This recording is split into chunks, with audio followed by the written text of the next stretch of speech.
Please listen carefully.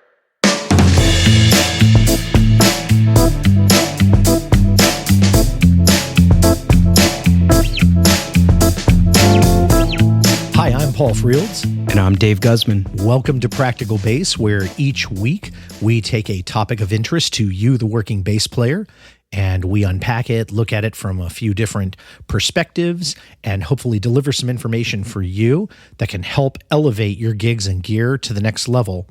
You can find us on the Podcasts app on your iPhone or iTunes. You can find us on Google Play Music on your Android device. You can also find us on Stitcher Radio or just about any podcatching app. Just open up your search function and look for Practical Bass, and you will find us.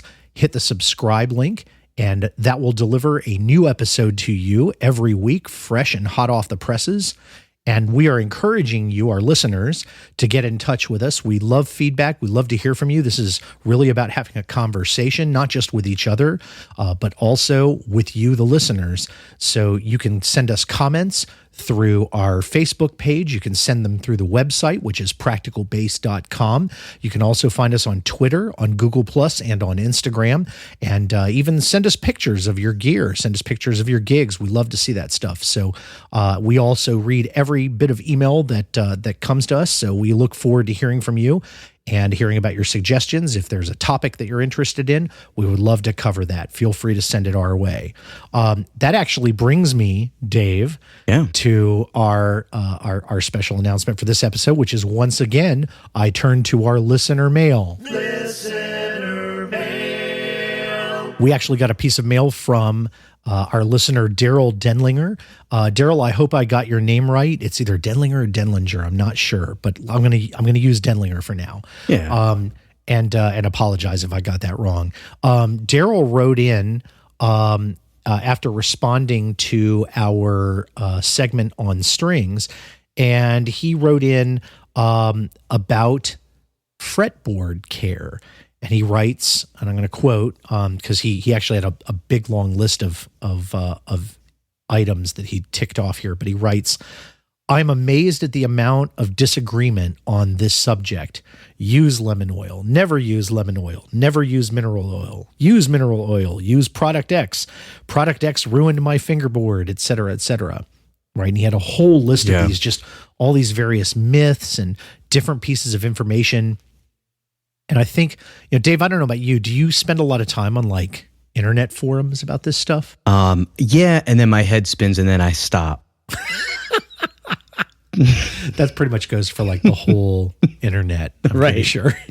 I circle the first 15 pages and then first 14 pages, then I stop.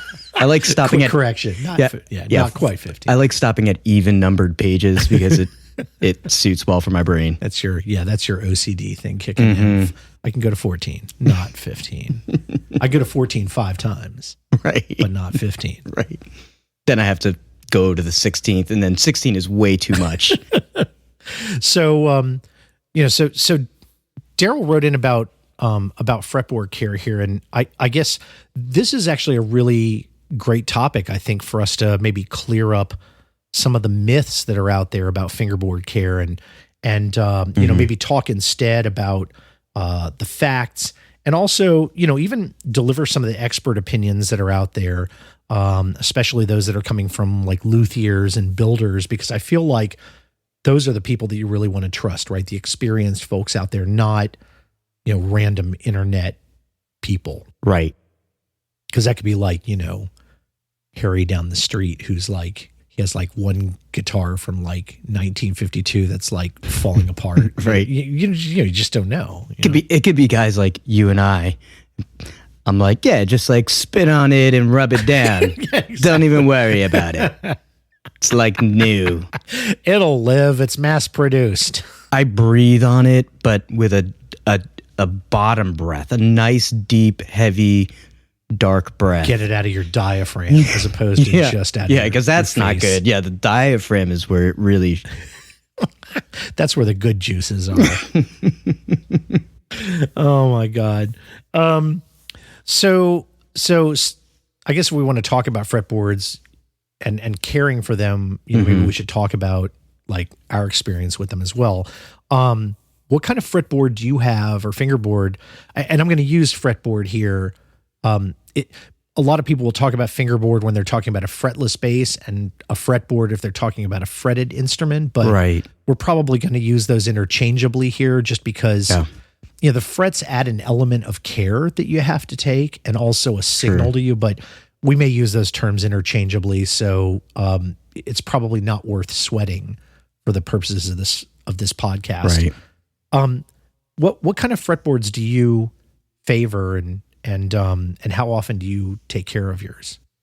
For me, primarily I'm maple, right? Like it's the kind of that brightness that may just be in my head, the tonality of it, but that's mostly what I play right now. And honestly, like I don't, the only routine in order to keep it somewhat of a routine is I schedule it just basically around my string changes.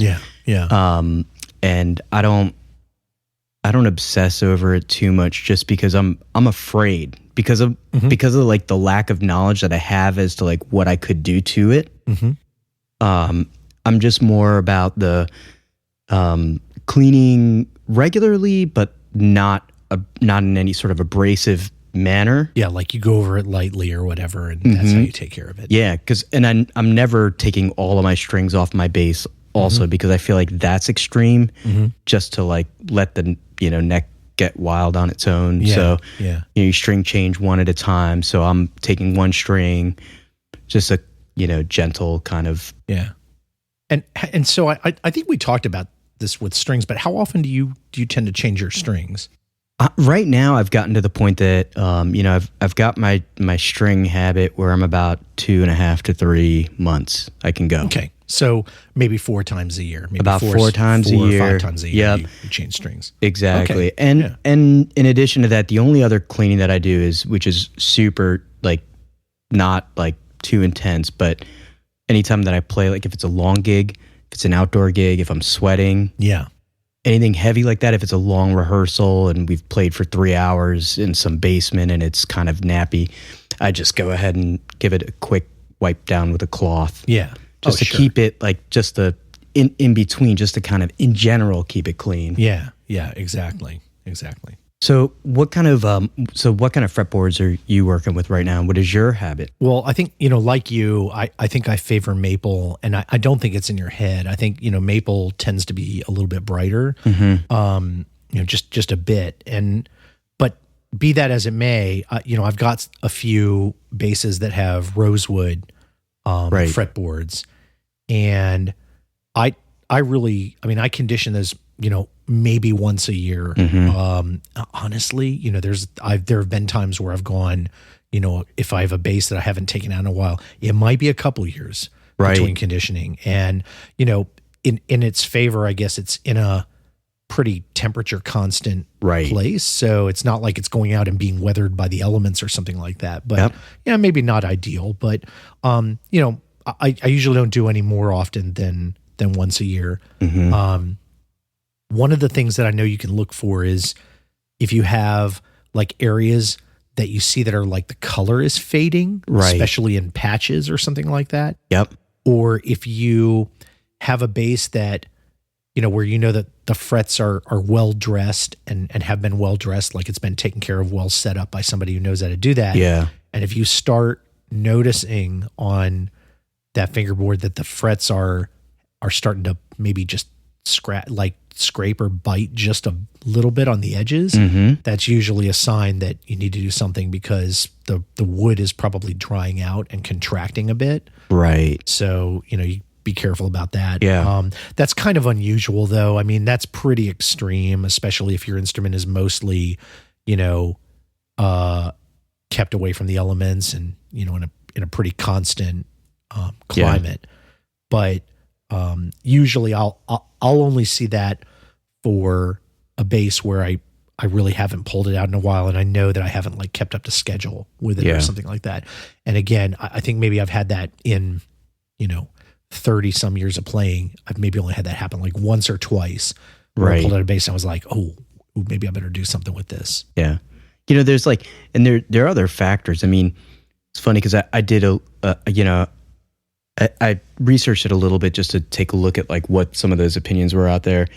There were actually a number of people that were talking about they first go in and they scrape off like the debris, which like I'm not into like get into anybody's, their cleanliness habits or whatever that is. Maybe there's just like whatever environment or maybe, whatever the dirt is like. And some it could people be different things, right? Like, because some people like their fingers or whatnot, like some people exude more oil. Some people, there's like acidity levels in our sweat that's different. There could be like, your callus. If you have really thick calluses, sometimes you can shred them on certain kind of strings and stuff. Right, because not to get gross, but a lot of things that are left on the fretboard happen to be dead skin. I mean, you're like constantly, especially if you've got round strings and you're shredding up and down the neck, you're definitely going to have some, definitely some skin particles. Yep. Lovely. For sure. Yeah.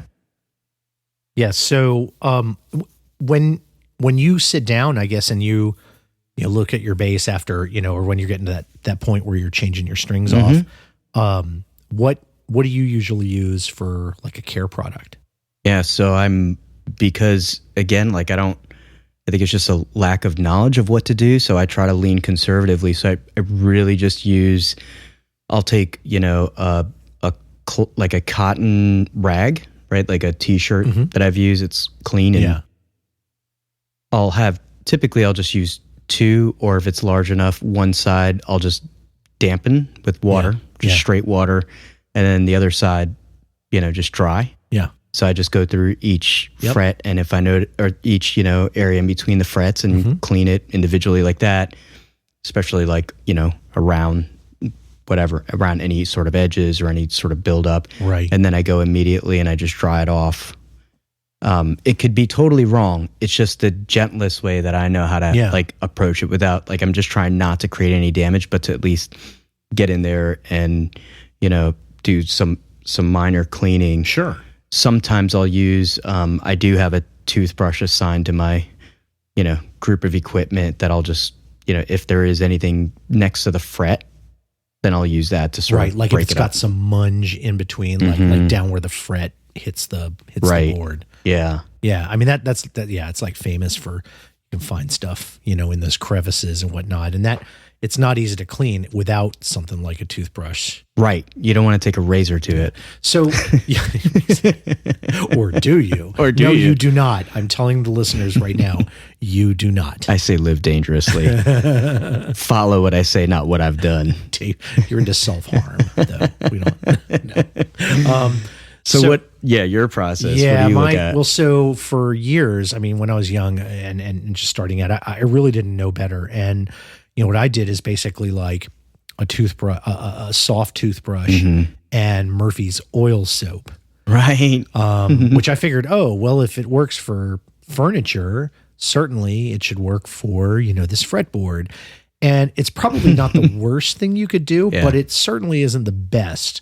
Which I found out, later just from, again, talking to guys who built guitars. Right. Which is that the soap can dry out the soap component of that, and some of the other solvents that are in there can dry out the wood. Right. They're really not good for it. I mean, granted, it wasn't like I was doing this every week. That probably would have been really bad for it. But, even occasionally that can be a problem.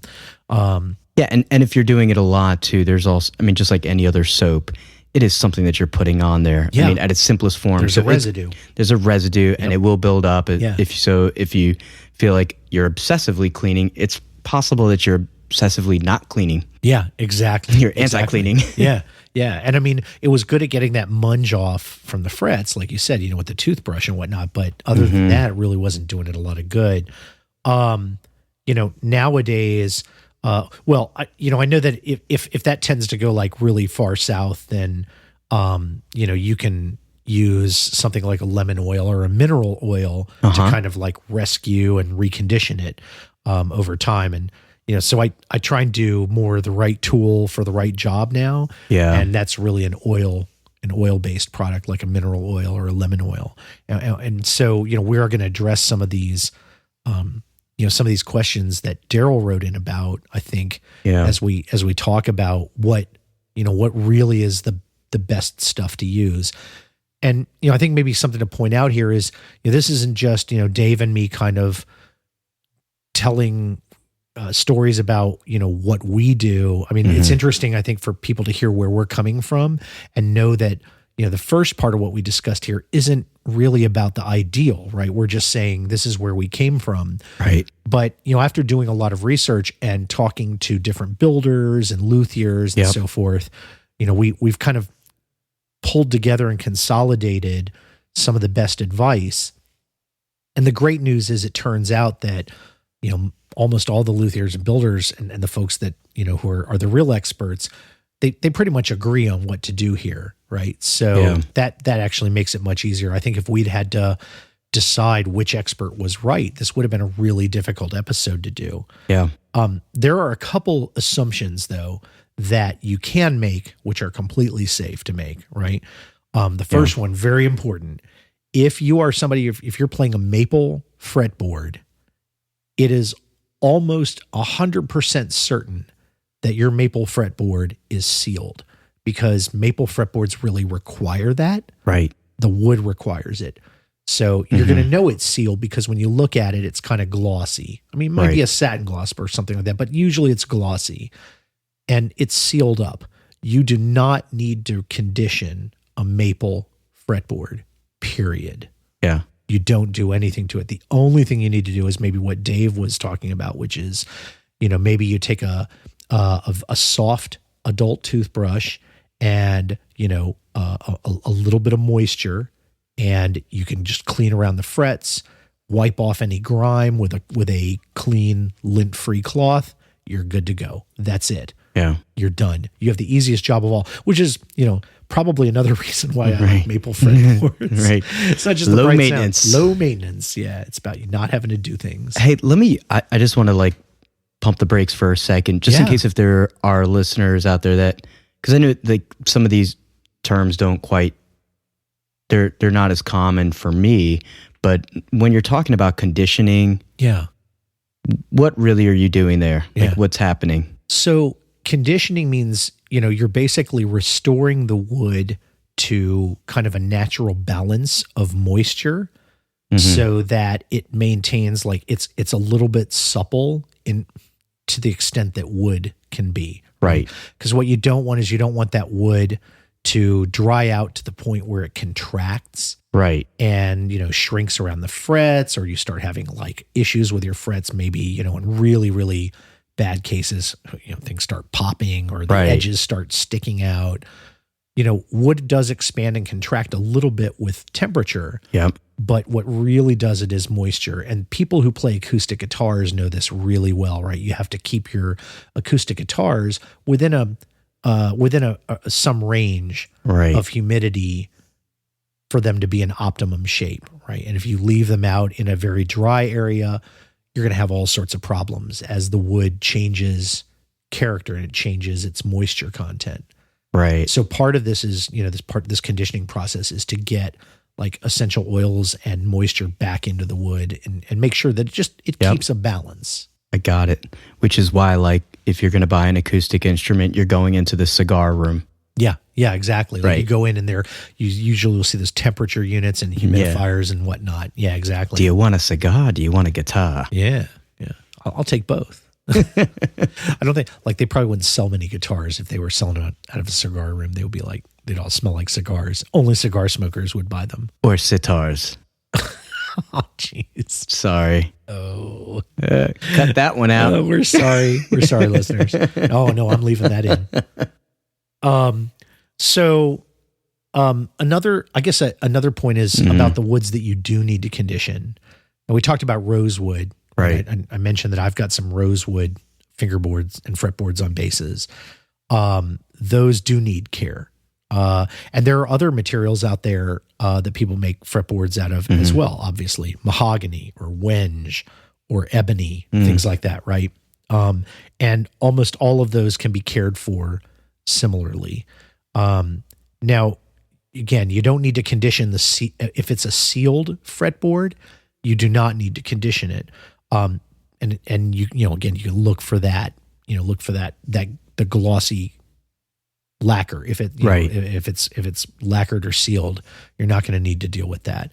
And if you're in doubt, if you're really not sure whether your guitar's fretboard, your bass's fretboard is sealed or not, just check with the builder, check with the manufacturer. They can tell you, right? They'll even give you some hints on how to clean it. So as we get into the describing what people should do with their fretboards, I guess maybe one thing we ought to do is like maybe just pop down one by one and sort of look at some of the myths and how we could dispel those. Like our version of Mythbusters. Right, exactly. Yeah. That's awesome. It's like very far away. That was an enormous explosion, but it was very far away. Safety first. Right. Hey, yeah, we got goggles on, which is also good. All right, so let me run through some of these myths and we'll kind of talk through them. Yeah, hit me. The first one, you should condition the fretboard every time you change your strings. And I swear to God, when I wrote that note, I had no idea that you do that when you change your strings. But you might, if you here's my point there. I don't condition. Yeah. Well, there you go. Yeah. So it's problem solved. Right. Problem solved because you're a maple fretboard guy. So right. It's all good. It's all good in the hood. So we'll keep this again just to the ones that you do have to do. Like this is all just about the woods that you do have to take care of. So the myth is you should do it every time you change strings. I would say that is only true if you're changing your strings about once a year. Right. Or maybe less. Right. Right. If you change strings every month or something like that, you definitely do not need to be conditioning your fretboard every time you change strings, unless you live in some odd, if you live in a really deep desert climate and you have no sort, like your humidity is really low, maybe you might need to do it more often, like maybe 2 or 3 times a year. Right. But, and who knows, maybe a little more. I haven't lived in New Mexico. I don't know for sure. Yeah. But in most climates, you don't need to do it that often. Just every year should be plenty for most fretboards. Yeah. So it's not going to hurt it if you do it more often. But if you change strings more than a couple times a year and you're conditioning every time, you're probably going to risk building up like oil and stuff on the fingerboard itself. Right. Like it's going to start having maybe a little more goop on it. And you're, like you said, you're getting away from the conditioning and cleanliness that you want to get to, like that state of balance in the moisture and the oils and stuff. And you're kind of like getting to the point where it's going to be like a little more on the greasy side, honestly. Right. It's like if you wax a car too much and then you go to the door handle and you see like the green turtle wax everywhere. It's like, maybe a little overboard. Right. And you can get buildup, near the frets too, which is, it's just it's going to feel gunky, and then you're going to get that stuff on your strings as well after you restring, over time. Right. So again, once a year is plenty. And the only other thing I would say is, this is a good rule of thumb, right? And that's what we're talking about here. If the builder or the luthier recommends something differently, stick with that. Right. Always trust the manufacturer or the builder. They know what they're doing. Right. And there may be specifics about your bass that are different than a lot of other basses out there, but for the most part, annually works. Myth number 2. Lemon oil is bad for your fretboard because it's acidic. See? This is also a myth. So it sounds like it should be, right? Because it's lemon. It does, yeah. How could it not be acidic? Totally, it is acidic, yeah. So there are lemon oils that you get for cooking, right? And they're derived, like they're mostly derived from lemon peel, right? Right. And yeah, absolutely. There is acid in there. There's other things, obviously as well. There are all sorts of plant material and stuff that's in that as well. But lemon oil that you buy for guitar and bass fretboard maintenance is like 99% mineral oil. It's not from lemons. There is, out of the 1% or something that's left, a fraction of that is a lemon essence. Like, again, might be derived from lemon, but it's like an essence there that just kind of gives it a fragrance. And if you like your basses smelling like lemons, now you do not need to worry about that. You can enjoy your lemon scented base. It only lasts for a while usually, but I mean, who doesn't love a lemon scented base? oh, I do. I love my lemon scent. It's fresh. But yeah, it's like 99% mineral oil. So this is really not a problem. Wow. It's not bad for your fretboard. You can use it without worry. So if you've heard that, don't freak out and throw away your Dunlop 65 lemon oil or something like that. All right, let's move to the next one. Let the oil soak in overnight for a day or a week. That's a long time for oil to sit. Right.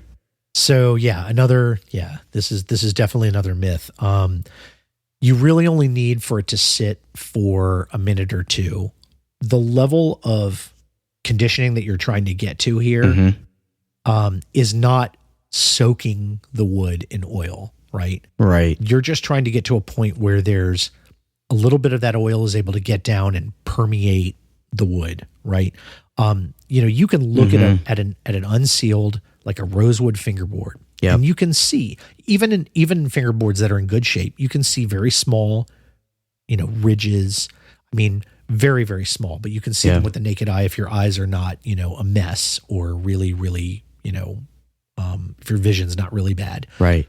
If you get up close to it, you can see very, very fine little ridges and, even a few, maybe even like cracks. I'm not talking about giant cracks that are problems, but you can see features in that wood. Sure. And you can tell that it appears like it's next to being, almost porous. It's not, you can't quite see at that level, but you can tell that it's an irregular surface. Right. Right. But in addition to those features, if you were to look at a microscope, you would actually see a lot more there. Like you would see fissures and you would see little places where substances can seep in, like moisture. Yep. So the oil that sits on there will be able to get in there in a pretty short amount of time. Like it doesn't need to sit for a day or overnight or anything to soak in. Yeah. It will get in. So when you're taking care of the fretboard with the lemon oil or mineral oil product that you're using, generally you put like a dab of that on the fretboard, right? And then you kind of gently rub it in with a cloth, right? A cloth that's not the same as the wiping off cloth. It's like the soaking in cloth, right? So you kind of rub it on there. And again, you can let it sit for a couple minutes. Not a big deal, 5 minutes, 10 minutes, maybe even half hour, doesn't matter. But there's nothing to be gained by letting it sit overnight. The thing is that you're going to take your clean cloth and you're going to get rid of that oil, but you're not going to be able to wipe away 100% of the oil because that substance has already kind of started to pervade down into those cracks and so forth. Right. And again, it's not like there's an infinite space for that oil to move into, right? These are very, very small areas and at the microscopic level that this substance is like getting into. Sure. So you don't need that much to pervade it. Right. Because however much got in is going to get in. Yeah. After that, you're just cleaning it off. You're cleaning off the excess. Yeah, you're wiping off the excess. That's really what it's all about. So you can just, the amount that needs to get in will get in just a few minutes. Then you can wipe it off safely. It's not a problem. And so to the next myth then, do you have to use a microfiber cloth to wipe the fretboard? No, not really. I mean, microfiber is great and everything. There's nothing wrong with it, but you can use any soft, clean, lint-free cloth. Right. That is semi-absorbent.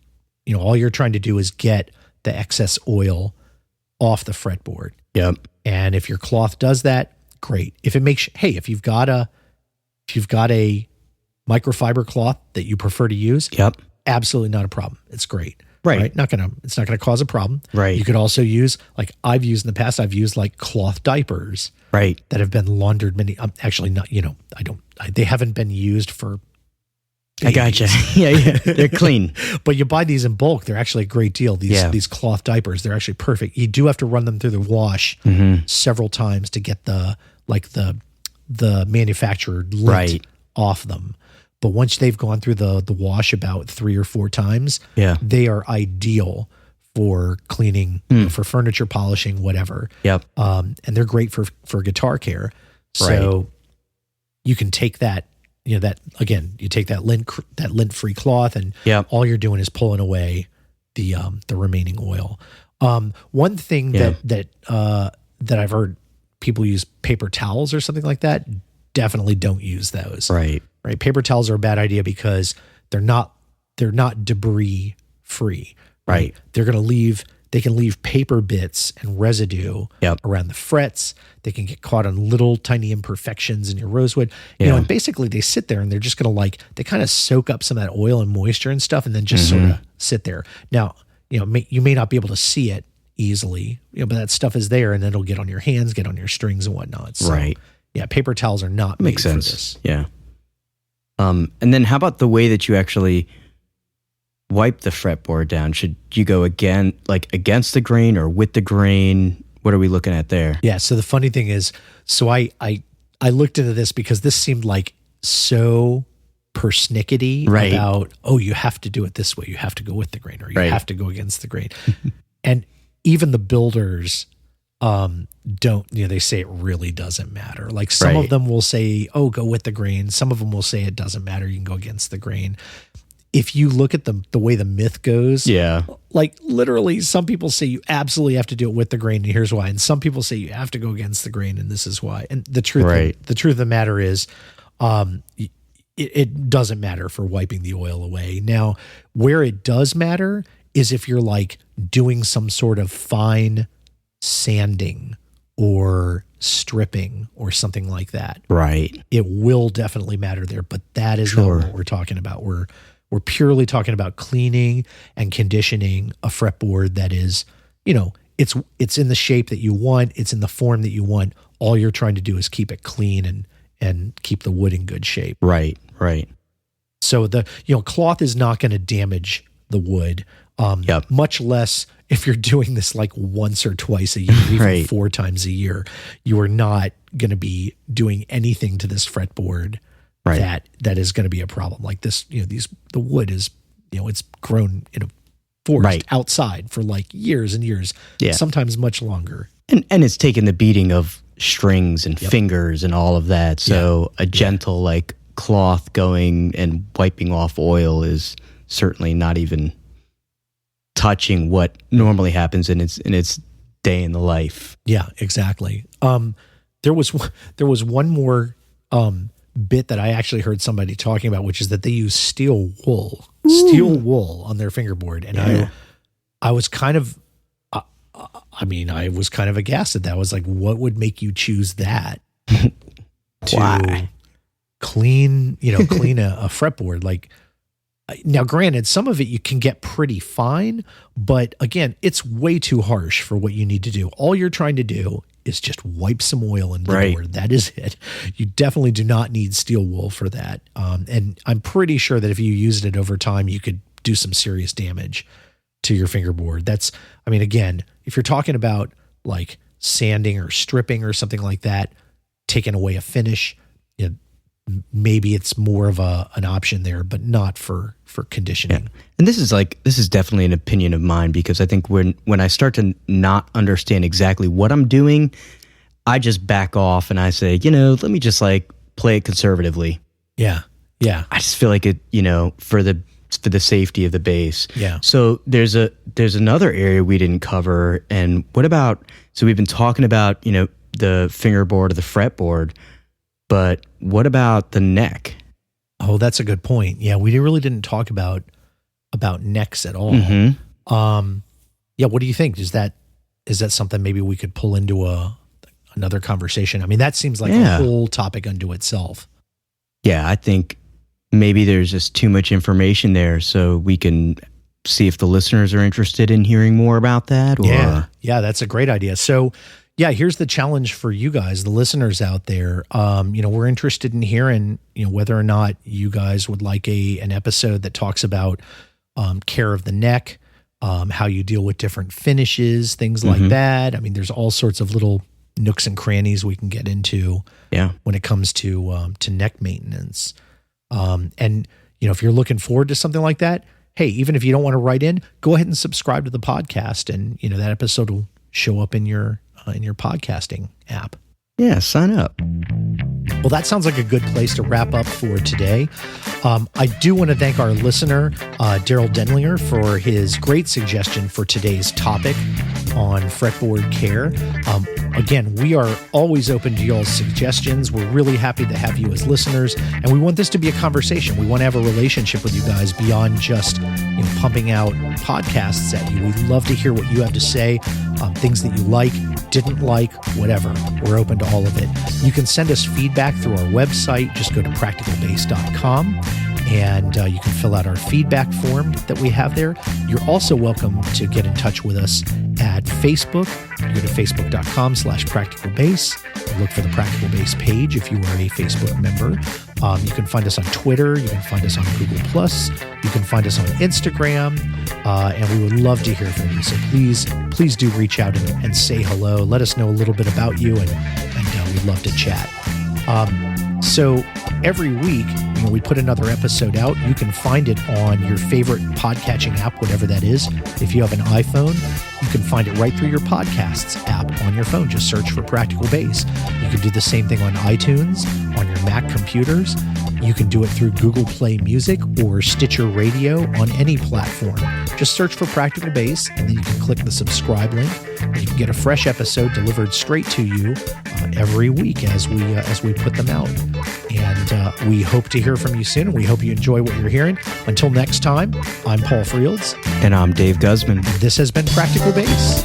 Thanks for listening.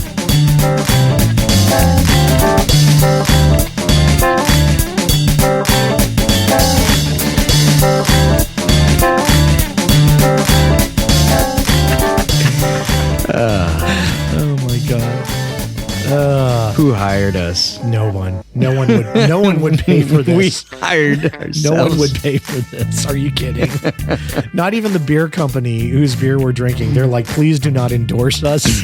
Can you not? Whatever you do. I think they're going to charge us for mentioning their name. Yeah, the microbrewery is like, we're actually sending you a cease and desist letter. Don't tell people what you're drinking on the air. Yeah, don't do that. Or tell them it's the other brewery down the road. Not us. It's them.